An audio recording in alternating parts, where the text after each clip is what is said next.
중국 정부가 작년 연말까지 폐지 예정이었던 전기차 보조금 정책을 2022년까지 연장했습니다.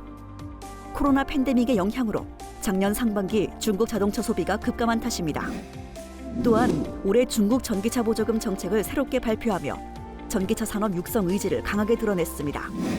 작년 12월 31일 중국 정부가 발표한 신에너지 자동차 보급, 응용을 위한 재정 보조 정책에 따르면 전년 대비 한 대당 전기차 보조금 지급 금액을 축소했으나 작년 연간 최대 지급 수량을 200만 대로 제한하였던 전기차의 수량 제한을 없애 더 많은 차량이 보조금을 받을 수 있도록 했습니다. 승용차 기준 1회 충전 시 주행거리 300km 이상인 차량에 보조금이 지급되며 300에서 400km 차량에 13,000위안, 400km 이상 차량에 18,000위안이 지급됩니다. 또한 배터리 분리, 교환식 전기차 모델에 대해서는 판매가와 상관없이 보조금을 지급하기로 해 해당 분야 시장을 적극 육성할 방침입니다.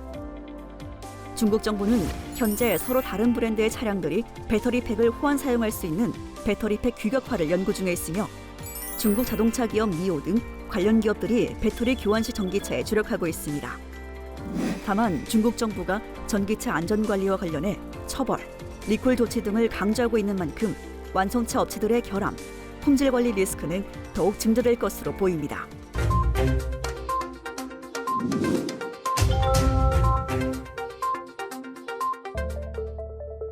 (1월 12일) 인도 대법원이 농업개혁법 시행을 보류하기로 결정하고 정부와 농민 대표단 간 협상을 위한 중재위원회를 구성할 것을 명령했습니다.